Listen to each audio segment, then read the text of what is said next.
Hello again, everyone, and welcome back to Reddit Aliens. I am John, and as always, thank you so much for being here. A good topic for you today. Let's do it. Stories that no one will believe. Enjoy. Please remember to like, share, comment, hype, listen, and ask for shoutouts, and subscribe.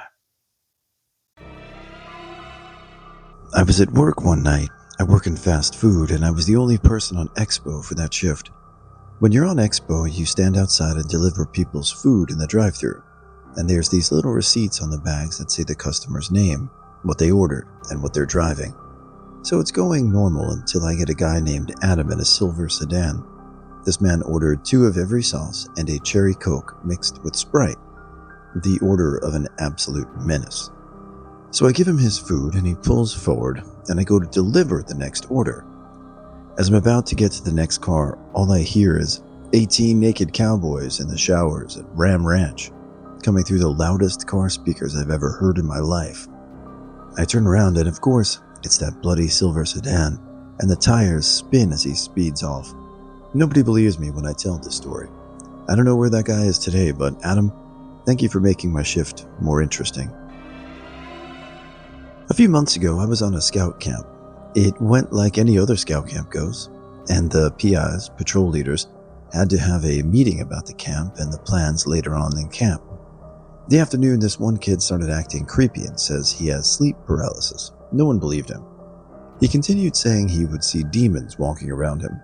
Myself and 3 others didn't believe him. So we asked him and where he got corrupted. He told us over the fence and through the trail. Myself and 3 others walked to the location he told us about and jumped the fence. As he explained, there was a trail. We followed the trail until the bushland, until the trail ran out about 5 minutes. One of the guys I was with said, "See, told you there's nothing here." We agreed with him and started walking back. 5 seconds later in the distance, we heard a crack from a tree, like a branch snapped off. We shot our heads around, afraid of what we might see. There, falling from the top of a tree, an object 3 to 4 times the size of a large dog, full black head and orange body, thudded onto the ground, hidden by bushes and shrubbery. The 3 people I was with freaked out and ran back up to the campsite. I didn't. I stopped, waited to see for any movement or a sign of any life. Nothing. A little creeped out, I slowly walked back up to a run. We all looked at each other, confused and scared. We all saw it. What was it? We told everyone else and they freaked out as well. Ended up telling them we were joking. About a month later, I rode back to the camp with a friend to see if they could see anything. Again, nothing. To this day, no one believes me. I had 2 incidents that I never understood, even though both were initiated by me. Both incidents involved the same woman, a teacher I'll call Mrs. A. First day of 5th grade, we were assigned a coloring project. I went to her embarrassed because I had no crayons or markers. We were poor. Mom had only been able to get the basics.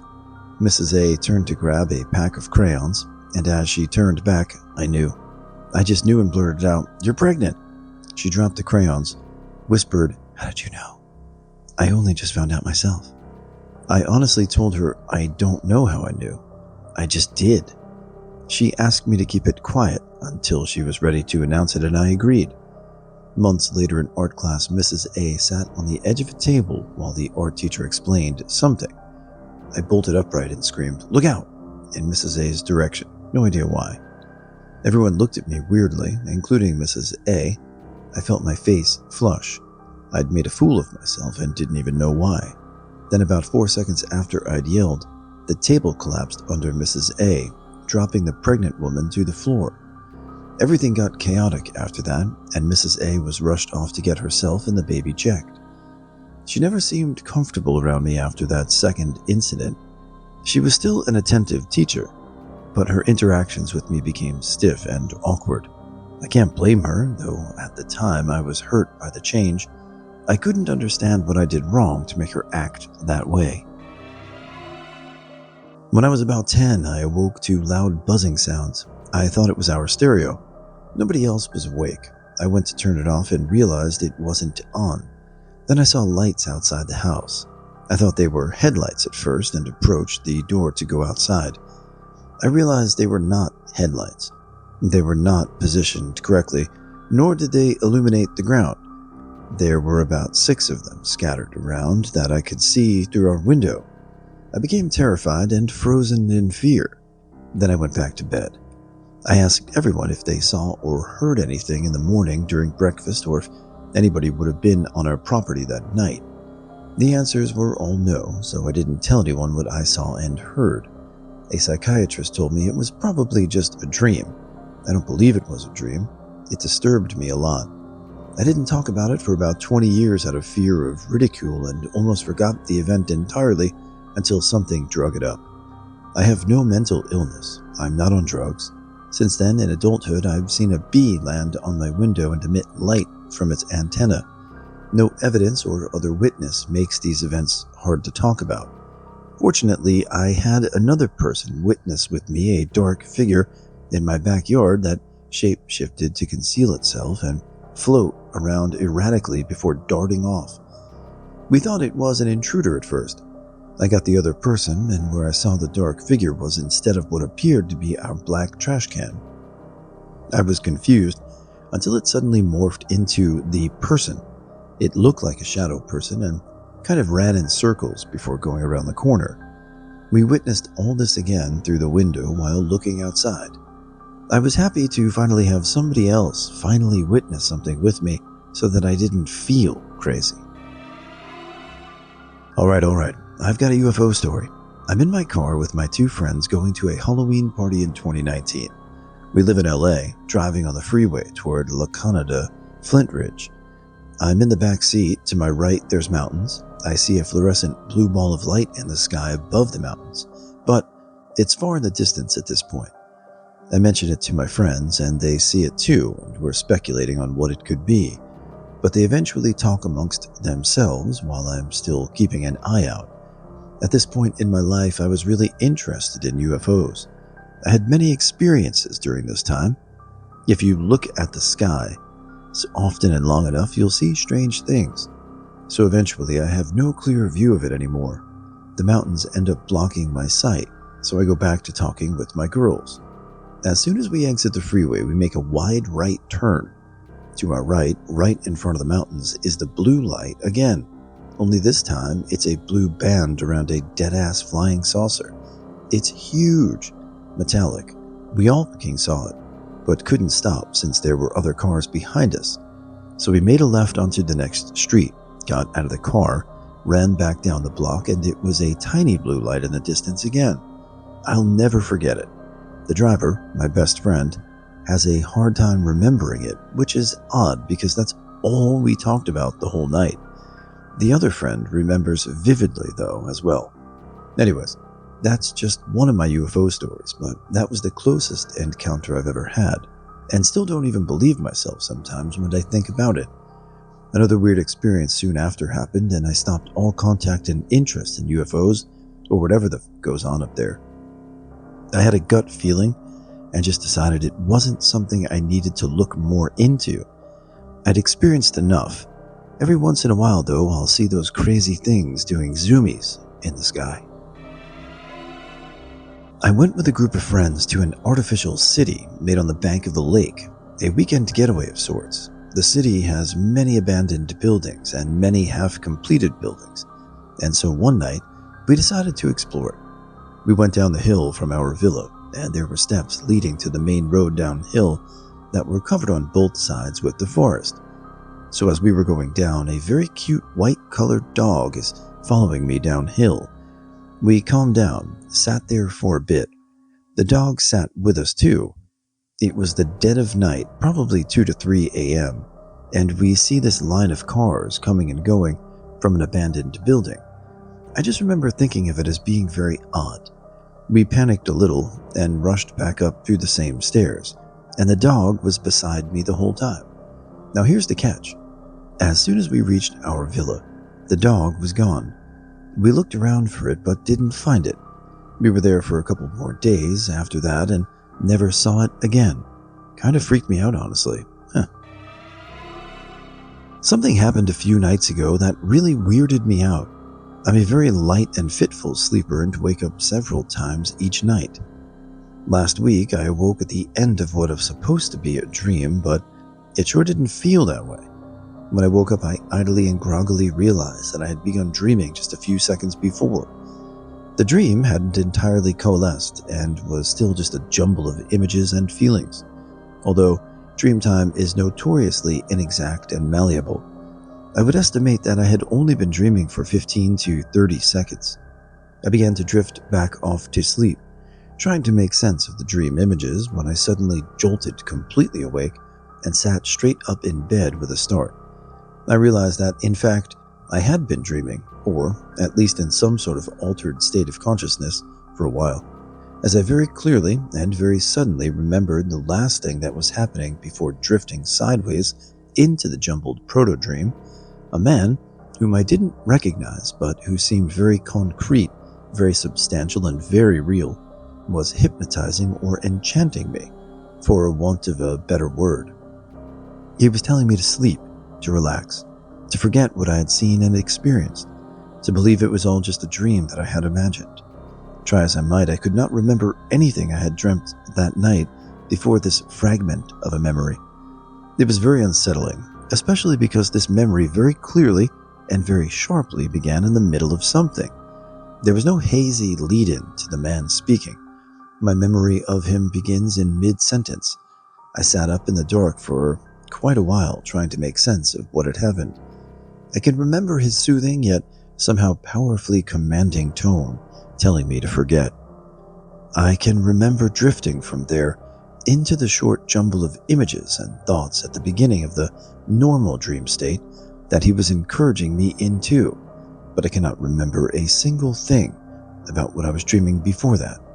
It felt really like I had unexpectedly woken up before I was supposed to, before the enchantment could finally take hold, like I wasn't supposed to remember that fragment began with him in mid-sentence, obviously at the very end of whatever he had been doing to me or telling me.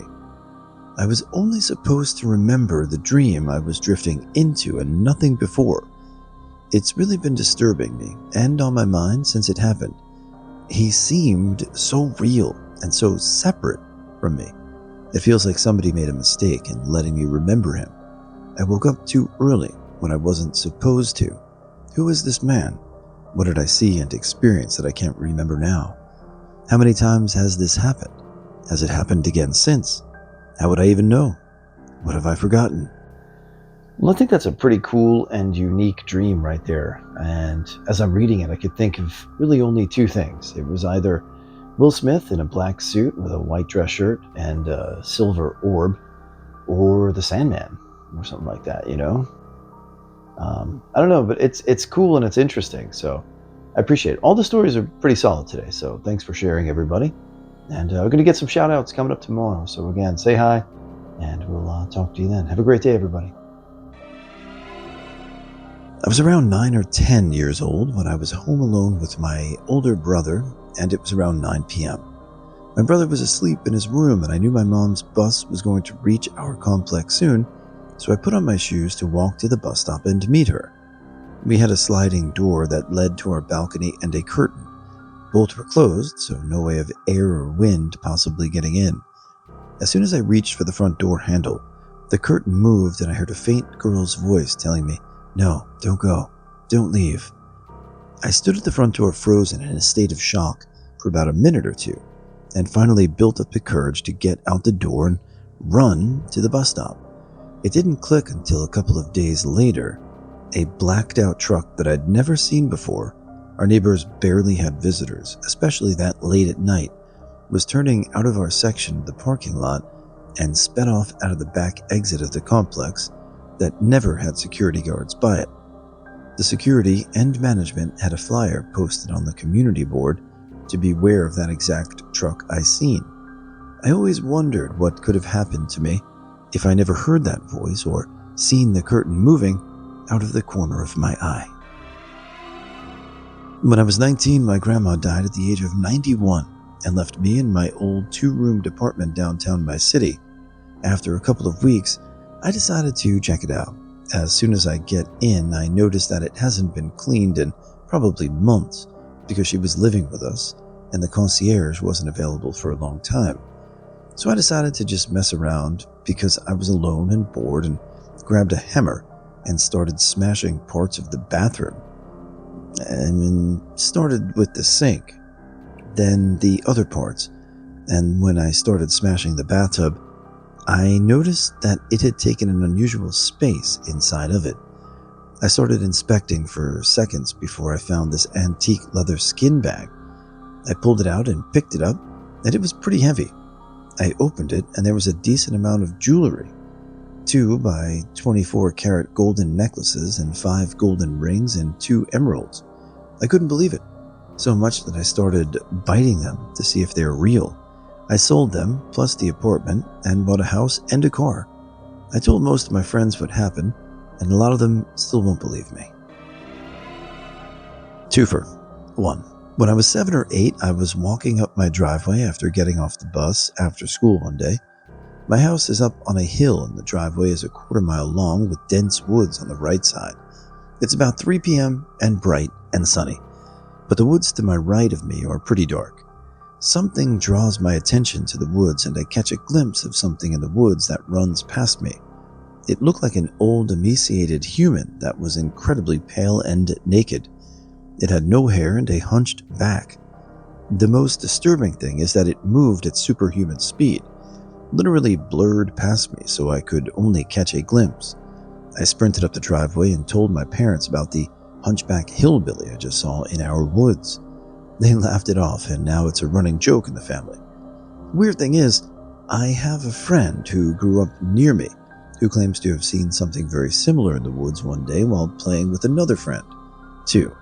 I woke up around 5 a.m. one morning to the sound of voices behind me. It sounded like a conversation, but I could only hear one person talking. He would talk and then pause for a response and then would talk again. At first, in my groggy state, I thought it was my brother or my dad because it was a man's voice, but then I became terrified as I realized that it wasn't either of them, and that he sounded like he was right behind me. I was sleeping on a sectional couch that was positioned in the center of the living room, so there was space behind the couch, and that's where it sounded like the voice was coming from. It sounded like a New York guy in his mid or late 20s, with a kind of high-pitched, nasally voice. I sat there terrified and listened to him talk for what felt like a few minutes. I don't remember everything he said, but I remember him talking about how he'd already killed all the others and that he had killed a few hundred already. It was pitch black and my phone was right next to me, so I grabbed a pillow next to me and threw it behind me as a distraction, and then in that same second I grabbed my phone, stood up, turned on my flashlight.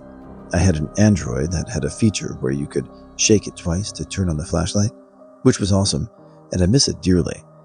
Lo and behold, there was no one downstairs. Thoroughly freaked the fuck out, I went downstairs and told my mom about it. She wakes up at like 4 a.m. every morning to read the Bible before work. She was puzzled, but said it must have been a dream.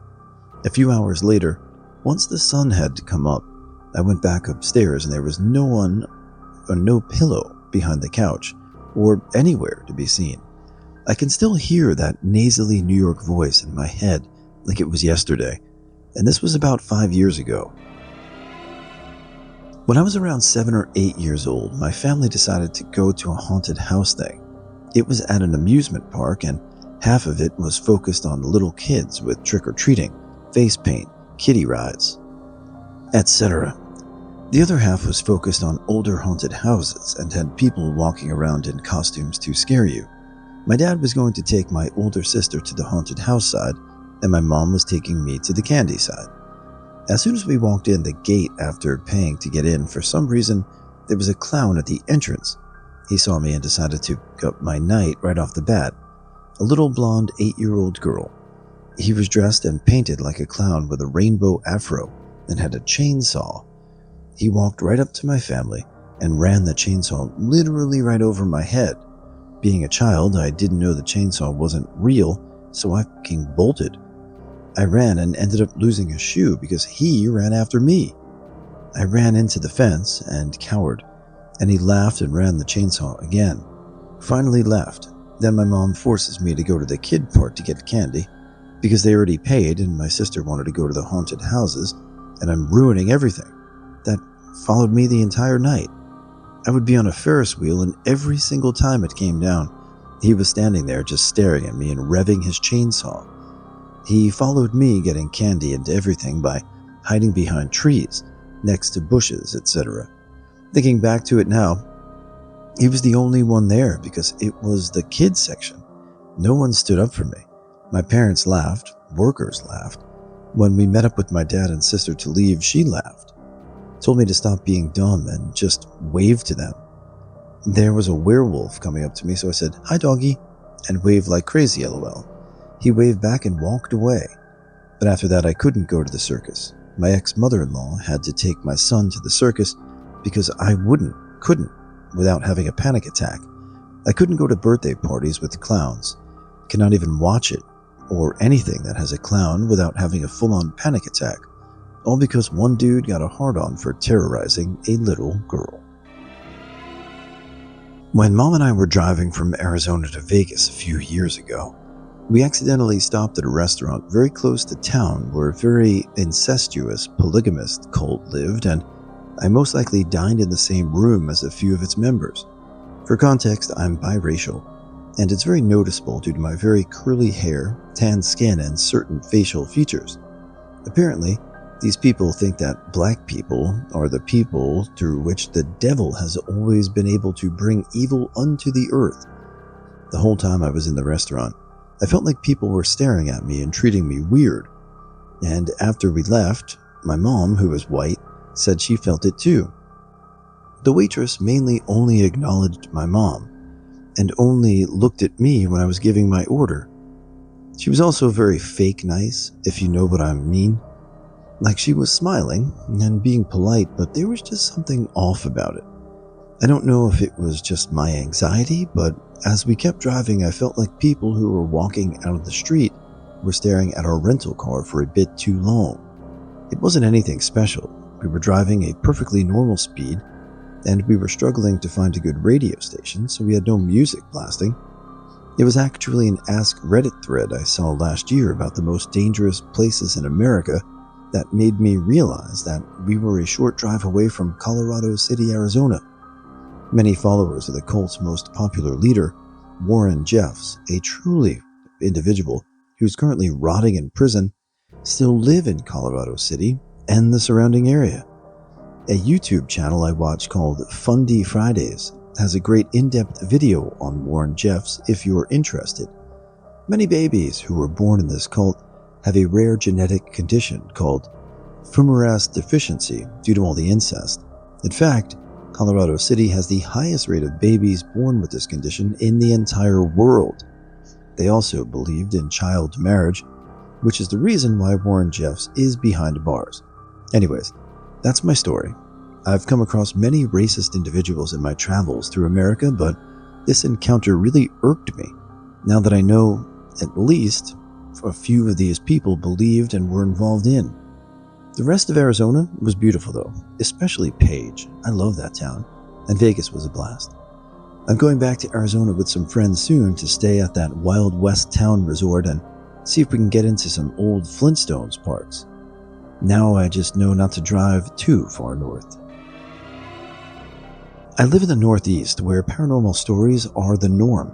Many historical spots around us, as many of the buildings date back to the American Revolution era. Anyways, my friends and I would walk into the woods and get lost for something to do.